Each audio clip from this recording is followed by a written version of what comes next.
Fapejy ny toe-karena kosa no anoizantsika ny vaovao amin'izao alina izao. Notanterahana tetsy amin'ny hôtel Carlton na Anosy ny business forum na ny lohabarandasy niarahany Madagasikara sy Inde. Nanatrika izany fotoana izany tena toerana moa ny filoham-pirenena Hery Rajaonarimampianina sy ny filoha indiana.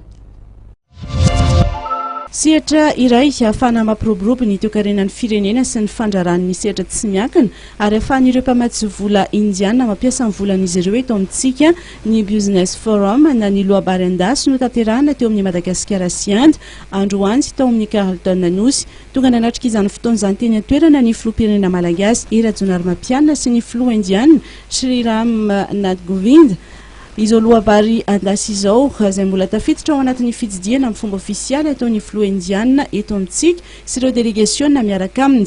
Hita teny an-toerana androany ihany koa ireo mpisehatra rehetra amin'izay sehatra ny fandrarana izay na ny malagasy na ny indiana. Iandy mora tsy ivina dia efa antaonany maro no efa niara-niasa sy niara-nobinantoka tamin'ny Madagasikara ary dia ankalazaina amin'ity taon'ity indrindra ny faha 15 taona izay fifandraisana eo amin'ny firenena roa taonty izay. Maro ihany koa ireo fifaneraserana ara-barotra misy eo amin'ny Inde sy Madagasikara satria dia $400 isan-taona eo ny vola mihodina eo amin'izay sehatra ny varotra izay.